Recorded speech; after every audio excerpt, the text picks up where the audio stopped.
시편 119편은 시편 가운데서도 물론이겠습니다만 구약 성경 전체 중에서도 길이가 가장 긴 장입니다. 전체가 176절로 구성되어 있습니다. 그래서 이 시편 119편을 단숨에 읽는 사람이 잘 없습니다. 또 암송을 하는 사람도 찾아보기가 어렵습니다. 그러나 17세기의 그 프랑스의 탁월한 과학자이기도 하고 철학자이기도 했던 파스칼은 좀 예외였습니다. 파스칼은 이 시편 119편을 매우 좋아해서 이 구절들을 자주 읽고 또 주야로 묵상했습니다. 그는 이 시 전체의 의미들을 잘 알고 있었고 그래서 더더욱 이 시편 119편을 사랑했습니다.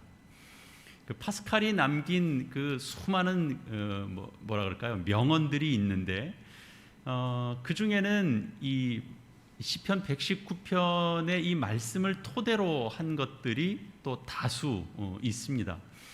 자기 허물을 깨닫지 못하고 하나님을 아는 자는 자만하게 되고 하나님을 알지 못하고 자신의 참담함을 아는 자는 절망에 빠지게 된다. 파스칼이 한 말입니다. 당연히 이 시편 119편에 있는 전체적인 내용들을 그가 묵상하면서 깨달은 바들을 남긴 그런 귀한 명언입니다. 종교개혁자 칼빈도 이 시편 119편을 무척 사랑했다고 합니다. 시편 119편은 대단히 정교하게 구성되어 있습니다. 전체 176절이 크게 보면 22개의 연으로 나뉘어집니다. 여러분들이 가진 이 성경책을 좀 이렇게 보시면 8개 절마다 좀 이렇게 동그라미 표시가 되어 있는 것을 보게 될 겁니다. 그게 이렇게 하나의 연입니다. 그렇게 묶인 게 22개가 있는 거죠. 저희 성경에는 딱히 그런 표시가 없습니다만 이 외국어 성경 중에는 첫 번째 그 연 앞에, 그러니까 8개 절이 묶여져 있는 그 연 시작하는 그 앞에 히브리어의 자음, 이를테면 첫 시작에는 이제 첫 번째 자음이 되는 알렙 표시가 딱 돼 있고 1절부터 시작하고 있고요. 두 번째 연은 이를테면 9절부터 16절이 되겠죠.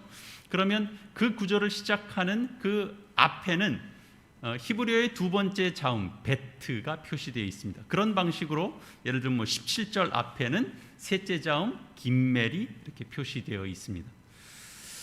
그렇게까지 할 필요가 있나 싶지만 그럴 만한 이유가 있습니다. 쉽게 설명을 하자면 우리나라 글자로 치자면 1절부터 8절까지는 우리식으로 이해하기 편하게 하자면 전부 기역으로 시작하는 말씀인 겁니다. 그리고 9절부터 16절까지는 전부가 다 시작이 다 니은으로 시작하는 이제 그런 말씀이 됩니다. 이를테면 뭐 이렇게 좀 비슷하게 우리가 이해하기 편하게 하기 위해서 1절은 예를 들어서 기뻐하고 즐거워하는 자는 복이 있도다. 2절은 고개를 들고 하늘을 바라보는 자는 복이 있도다. 이런 식으로 가는 거죠. 9절부터는 그러면 자음이 다른 걸로 바뀌겠죠. 니은, 우리식으로 치면 이제 니은으로 시작하는 셈인데 꼭 그렇지는 않습니다만 여기 우리가 가지고 있는 성경에서도 보면 조금 경험해 볼 수 있습니다. 10절과 11절이 묘하게 그 시작이 내가 이렇게 시작하고 있죠. 그런 식으로 그 연이 그 히브리어의 알파벳 순서를 따라서 그리고 모든 첫 단어가 그 자음으로 시작하고 있다는 겁니다. 그렇게 해서 8절 전체 알파벳이 22개니까 곱하면 176절 이렇게 구성이 되는 겁니다. 이 히브리어 알파벳의 이 22개의 글자는 그래서 유대인들에게 있어서는 오랫동안 그들에게 있어서는 참 이렇게 경탄스러워하기도 하고 그리고 매료되는 그런 대상이었습니다. 그래서 그들은 이 글자와 관련한 여러 이야기들도 그들 속에서는 굉장히 많아요. 많은 이야기들이 있어요. 그 중에 이제 이런 이야기가 있습니다. 옛날에 랍비 한 명이 있었고 또 이제 글자를 모르는 유대인 한 명이 있었습니다. 어느 날 한 천사가 랍비에게 이렇게 찾아와서 말했습니다. 랍비여, 가까운 이웃 마을에 어떤 사람이 대속죄일에 당신보다 더 열심히 기도했습니다. 이제 그러자 랍비는 그 사람이 궁금해졌습니다. 그래서 그 사람을 만나러 갔습니다. 그를 찾아서 물었습니다. 당신은 학자입니까? 아닙니다. 저는 일자 무식합니다. 그가 대답했죠. 그러면 당신은 기도를 잘 하십니까? 랍비가 다시 물었습니다. 아닙니다. 저는 기도할 줄을 모릅니다. 랍비가 좀 의아해졌죠. 들은 말은 있는데 그래서 다시 이렇게 구체적으로 물었습니다. 그러면 지난 대속죄일에 도대체 무엇을 했습니까? 그 사람이 랍비에게 이렇게 말했습니다. 랍비님, 제가 아는 것이라고는 22개의 알파벳이 전부입니다. 대속죄일에 회당에 도착해 보니까 사람들이 뜨겁게 기도하고 있는데 내 자신이 너무 부끄러웠습니다. 기도할 줄도 모르는 저로서는 마음이 몹시 상하기도 했습니다. 그래서 제가 알고 있는 알파벳을 암송하기 시작했습니다. 알렛, 베트, 김멜, 달렛, 해, 와우, 자드, 헤드 이렇게 이제 자신이 아는 그 알파벳만 계속 되뇌우고 있었던 거죠. 그리고는 그가 하나님, 이 22개의 글자들로 하나님 단어를 만들어 주시고 그 단어들을 가지고 기도를 만들어 주시옵소서. 그리고 그 기도를 지금 이 제단에서 드려지는 향처럼 당신 앞으로 올라갈 수 있기를 간절히 바랍니다. 그리고 그 이야기는 이렇게 맞춰집니다. 이 사람의 기도는 랍비가 드린 기도보다 하늘에서 더 큰 효력이 있었다. 하나님은 마음을 보시기 때문이다. 이제 이런 이야기입니다. 그러니까 유대인들 속에서 이제 이런 그들의 글자가 가지고 있는 그리고 그 글자를 통하여 이 시편을 구성했던 이 시편 119편은 그래서 유대인들의 마음을 아주 이렇게 사로잡는 그런 매력이 있는 거죠. 그러나 이렇게 알파벳을 가지고 시를 짓는다는 건 그냥 단순한 문학적 놀이가 아닙니다. 말장난은 더더욱 아닙니다. 알파벳은 유대인들에게 있어서는 하나님의 선물이라고 그들은 받아들였습니다. 그래서 22개의 연으로 구성되어 있는 이 알파벳 구성을 통해서 이 속에 메시지가 담겨져 있는 거죠. 사람의 생명은 다 하나님께서 주신 선물이니까 너희들은 낭비하면서 살지 말아라. 너희들 마음대로 살지 말아라. 무슨 일을 하려거든 하나님의 방식을 따라서 해라. 하나님의 법이 정한 그 경계, 그 테두리 안에서 너희는 살아라. 그 안에서 움직여라. 그리고 가르침받는 훈련을 받아라. 하나님의 법이 너희의 삶의 안내자가 되게 해라. 처음부터 끝까지 그걸 어떻게 묶어놓은 거예요? 그들의 알파벳, 알렙부터 타우까지 그렇게 쭉 연결을 한 겁니다. 그러면 너희의 삶이 길을 잃어버리지 않을 것이다. 이 메시지가 그 속에 담겨져 있는 거죠. 이 시편 119편은 우리가 지금 18절까지만 좀 읽었습니다만 끊어서 사실은 전체적으로 보면 계속 쉬지 않고 하나님의 율법, 하나님의 법도, 하나님의 규례를 계속 찬양합니다. 우리의 인생 여정이 잘 맞춰지려면 반드시 귀를 기울여야 하는 것이 바로 이 시편 말씀이다라는 거죠. 이 시편 전체의 주제를 사실은 이 첫 절에서 가장 잘 나타내주고 있습니다. 함께 보시죠. 1절과 2절입니다. 행위가 온전하여 여호와의 율법을 따라 행하는 자들은 복이 있으며 여호와의 증거들을 지키고 전심으로 여호와를 구하는 자는 복이 있도다. 그러니까 시인은 주의 법을 따라 걸으며 그의 계명을 지키는 사람은 행복한 사람이라고 노래하고 있는 겁니다. 이렇게 이 긴 내용입니다만 이 시편 119편을 관통하는 그런 어떤 단일한 주제가 있다면 아마 이렇게 요약이 될 겁니다. 97절에 보면 내가 주의 법을 어찌 그리 사랑하는지요, 이런 표현이 등장하죠. 주의 법을 어찌 그리 사랑하는지요. 여기서의 법은 우리가 아는 그 단순한 어떤 그 법, 그것을 의미하는 것이 아닙니다. 그 이상의 포괄적인 의미를 담고 있습니다. 법 그러면 가르침, 교훈, 그런 것이 다 담겨져 있습니다. 그래서 이 율법은 우리가 이 세상에서 생존하려면 반드시 택해야 되는 삶의 방식입니다. 그래서 율법은 우리 발의 등이요 우리 길의 빛이라고 증거됩니다. 우리 인생이 짧지 않잖아요. 길죠. 오랜 시간을 거쳐가죠. 그런 긴 인생 여정에 어떤 길을 알려주는 가장 중요한 나침판이 됩니다. 요한복음 14장 15절에서는 예수님께서 이렇게 말씀하신 적이 있습니다. 너희가 나를 사랑하면 나의 계명을 지키리라. 예수님께서 하신 말씀입니다. 그러니까 예수님의 계명을 지키는 조건이 있다면 그것은 예수님을 사랑하는 것이다 라는 거죠. 말을 바꾸면 사랑하지 않고는 계명을 너희가 따를 수가 없다, 계명을 지킬 수가 없다라는 겁니다. 그러니까 하나님에 대한 순종은 그분에 대한 사랑의 그 뿌리를 두고 그분에 대한 사랑의 그 동기를 두어야 된다라는 거죠. 그렇습니다.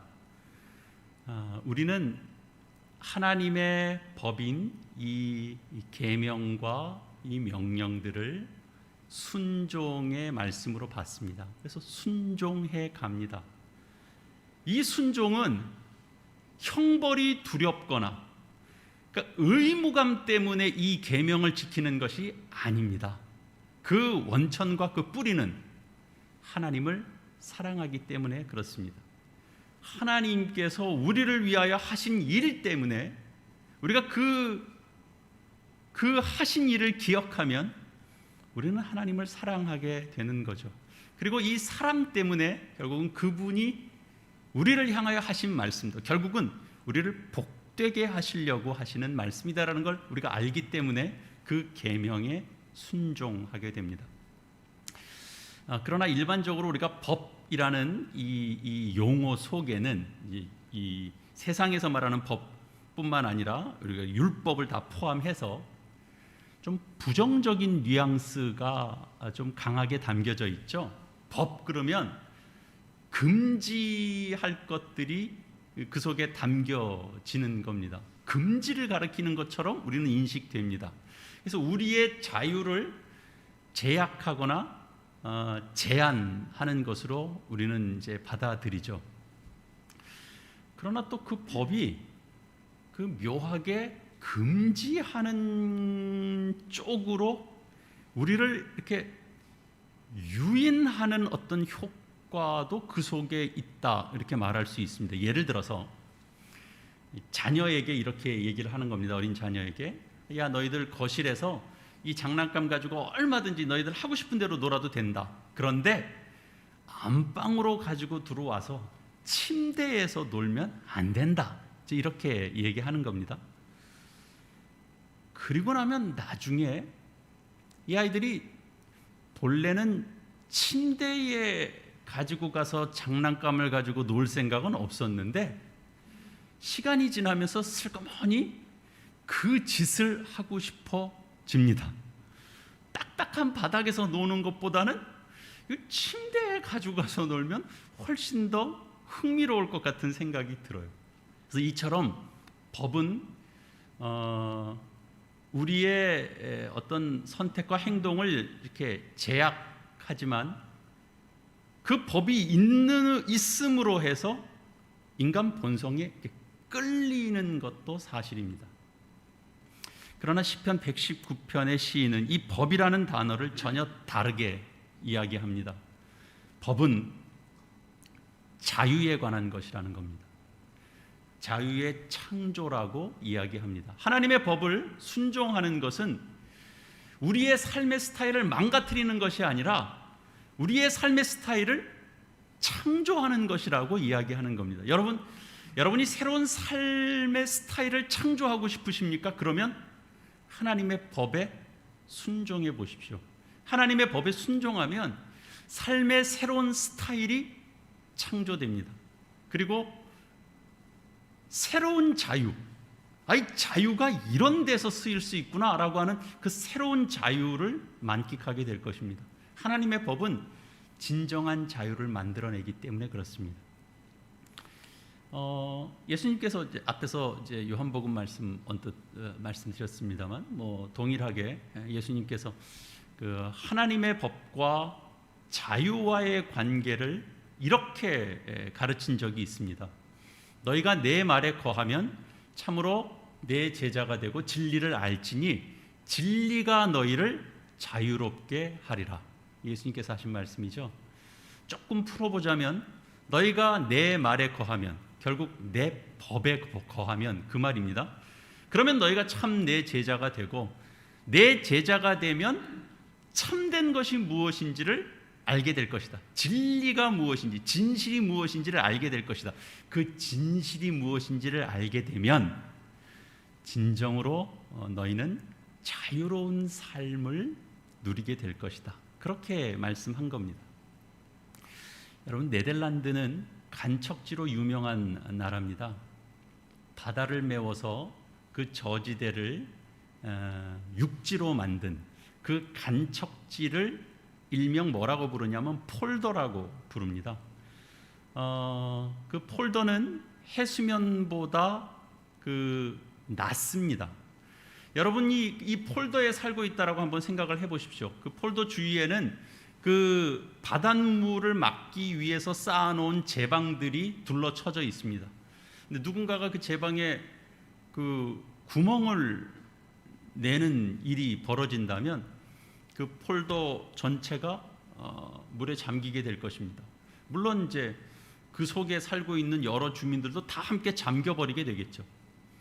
아침에 일어나가지고 제방을 바라보는 겁니다. 야, 저 제방 때문에 전망이 다 가려져 버렸네. 저 제방은 완전 내 스타일도 아니고 저 제방이 없었으면 얼마나 좋을까.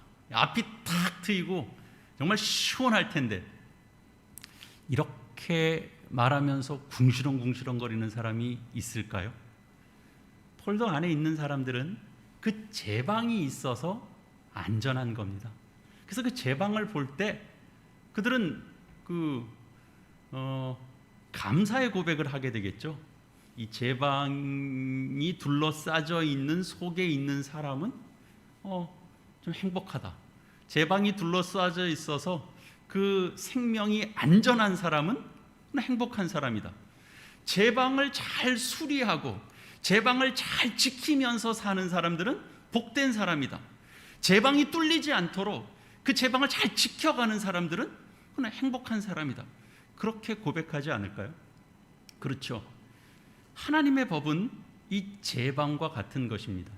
자유를 제약하는 것이 아니고 그 안에서 새로운 방식으로 삶의 스타일을 만들어주죠. 창조해 주는 겁니다. 그래서 하나님의 법은 우리가 멸망하지 않도록 어떤 삶과 생명을 지키고 그 삶이 가능할 수 있도록 인도합니다.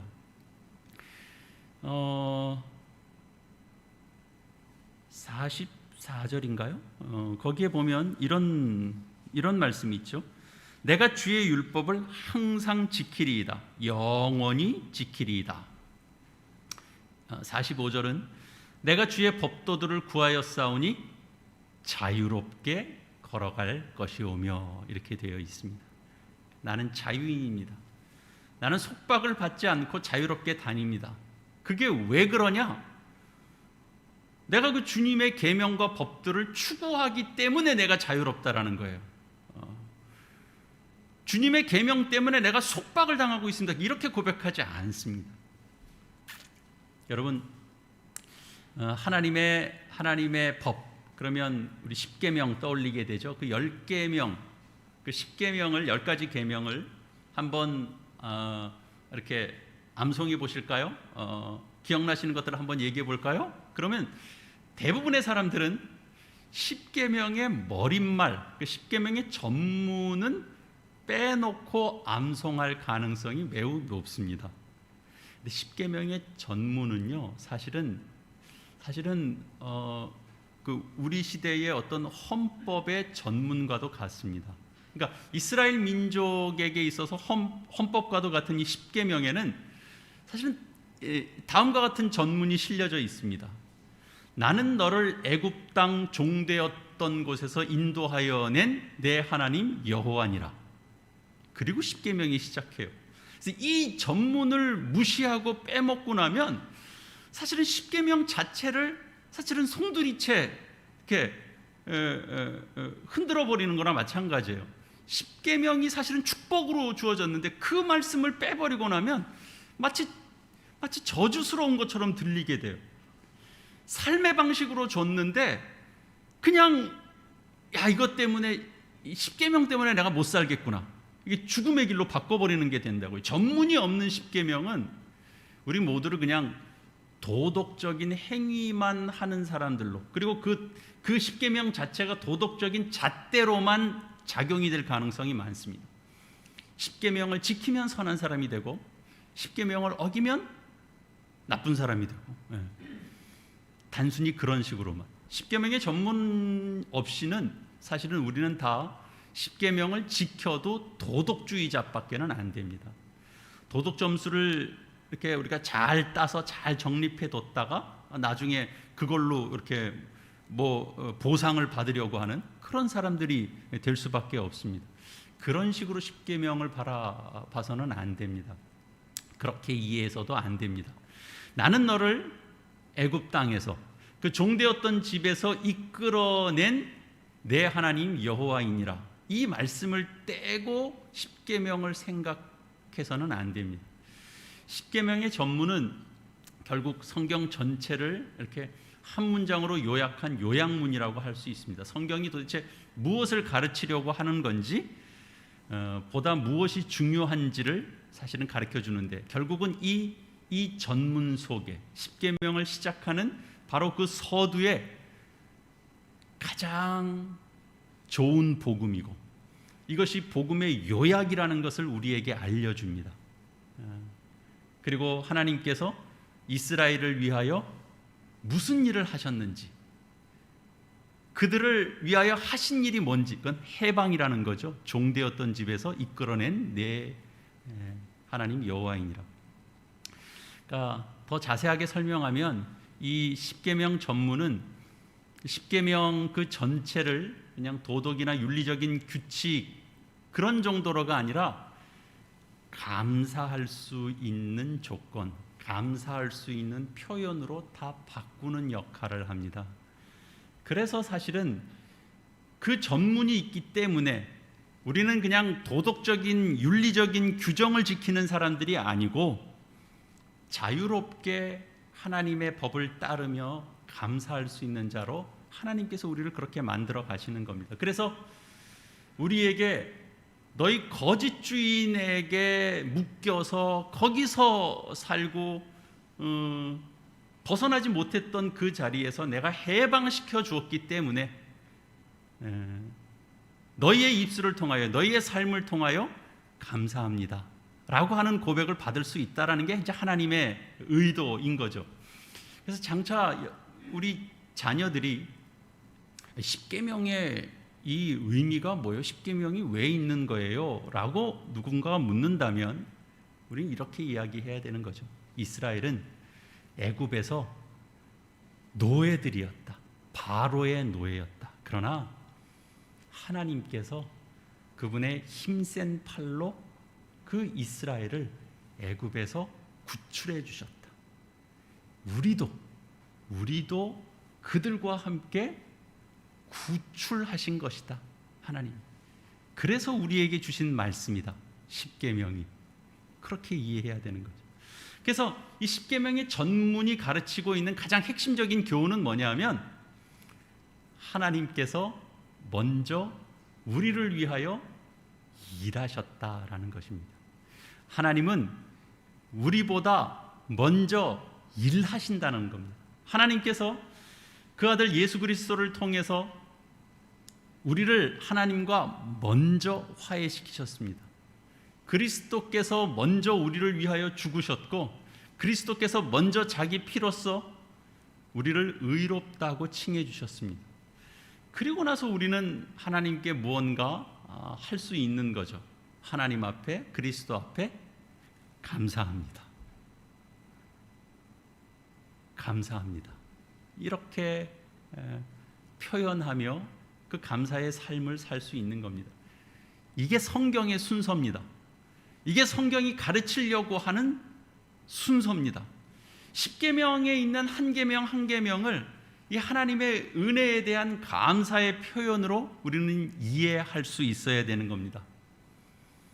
주의 계명을 따라 부모님을 공경할 때, 주의 계명을 따라 안식일을 지키게 되었을 때 감사합니다. 주의 계명이 있어서 이 복된 것을 지킵니다. 내가 미움의 칼을 내려놓게 될 때, 누가 용서하게 될 때, 원수를 사랑하게 될 때 감사합니다 하는 겁니다. 주의 계명이 있어서 제 삶이 변화를 겪습니다. 내가 누군가 앞에 진실을 내어놓습니다. 이웃 앞에 진실을 말하게 될 때 하나님 앞에 감사한 겁니다. 이 하나님 앞에 감사하다라고 하는 것이 다양하게 표현되는 거죠. 안식일을 지키기도 하고 하나님만을 섬기기도 하고 이 모든 것들이 다 하나님을 향한 감사의 표현인 겁니다. 인간의 착한 행위가 무슨 하나님 곁으로 가는 이렇게 점수를 막 쌓아가는 게 아닙니다. 선한 행위는 결국은 하나님께서 우리를 향하여 하신 일에 대한 감사에서부터 나옵니다. 그래서 성경이 가르치는 글쎄요, 뭐 도덕이라고 해도 되고 뭐 윤리라고 해도 됩니다만 어쨌든 성경이 말하려고 하는 것은 우리가 어떤 그 말씀을 따라가고 이렇게 그 윤리를 실천해 가더라도 앞에 늘 뭐가 붙는 거냐 하면 그러므로가 늘 붙는 겁니다. 그러므로 하나님께서 이 일을 하셨습니다. 그러므로 우리도 그것을 하는 겁니다. 그리스도의 부활을 통해서 하나님께서 우리에게 죽음을 이길 수 있는 승리를 주셨습니다. 그러므로 우리는 장례를 치르지만 우리는 견고하여 흔들리지 않을 수 있는 겁니다. 그러므로 우리는 주의 일에 더 우리 자신을 온전히 드릴 수 있는 겁니다. 하나님은 그리스도를 닮아가도록 우리를 바꿔 놓으셨습니다. 그러므로 우리가 주의 본을 따를 수 있습니다. 이웃 앞에 진실을 말할 수 있습니다. 불순종 가운데 갇혀 있는 우리에게 하나님께서 자비를 베풀어 주셨습니다. 하나님의 자비와 긍휼이 있기 때문에 그러므로 우리는 하나님께 우리의 삶을 이렇게 살아있는 산 제사로 드릴 수 있는 겁니다. 그러니까 우리가 하나님의 계명을 순종하는 가장 큰 이유는 우리가 마땅히 해야 되는 의무이기 때문이 아닙니다. 안 하면 하나님께서 벌을 내리시기 때문도 아닙니다. 하나님께 감사합니다. 이렇게 고백하며 살고 싶기 때문에 우리는 하나님의 말씀을 따라 사는 겁니다. 그게 참 중요합니다. 그게 지켜지지 않으면 참 하나님 앞에 이 감사합니다라고 하는 이 고백을 하는 이 시점을 우리가 잡을 수가 없어요. 사랑하는 교회 여러분, 자유는 얼마나 좋은 것입니까? 기독교 신앙의 핵심 중에 핵심이라고 말할 수 있습니다. 자유 아니겠습니까? 그래서 신자는 자유를 누려야 됩니다. 그러나 겟세마네 동산에서 예수님께서 하늘 아버지께 드렸던 그 마지막 기도 여러분 기억하시죠? 아버지요, 아버지의 뜻에 어긋난 일이 아니라면 이 잔을 내게서 거두어 주십시오. 그러나 제 뜻대로 하지 마옵시고 아버지 뜻대로 하옵소서. 그렇게 기도하셨죠. 그래서 이 주님의 기도를 묵상하다 보면 자유는 너무 소중한 것이고 중요한 가치입니다. 그러나 자유가 다는 아니구나를 생각해 보게 됩니다. 그것보다 더 깊은 세계가 있구나 깨닫게 되죠. 하나님의 뜻대로 예수님께서 하신 기도입니다. 그것이 순종이죠. 그것이 복종이죠. 그것이 하늘 아버지를 향한 사랑이죠. 물론 자유와 복종이 이렇게 대립되는 그런 개념은 아닙니다.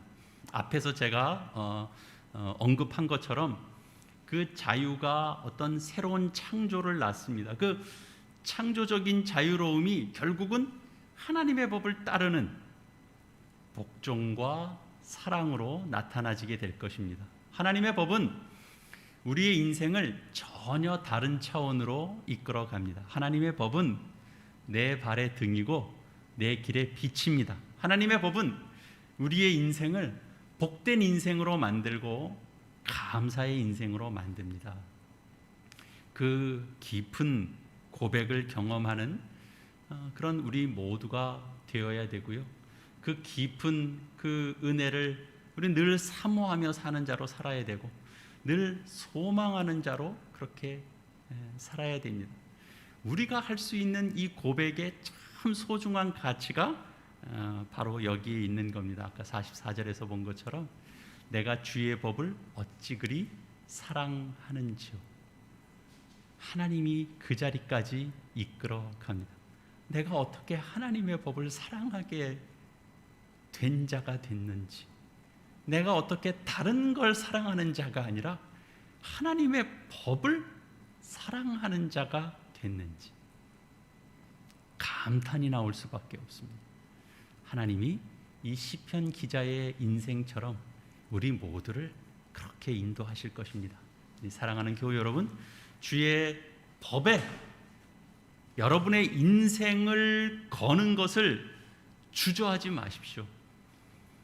주의 법은 여러분 인생길을 지키고 여러분의 인생을 더 복되게 하고, 주의 법은 여러분의 인생을 더 풍성하게 하고, 그리고 감사로 채워지는 인생이 되게 할 것입니다. 그것이 가장 행복한 인생이 아니겠습니까? 하나님은 우리를 그렇게 인도하십니다. 기도하시겠습니다. 이 시간 우리 함께 기도하실 때 주의 말씀과 함께 화음을 이루는 우리의 삶이 되기를 위하여 하나님의 말씀을 기억하며 또 결신하는 기도를 또 하나님 앞에 드리시겠습니다. 기도하시겠습니다.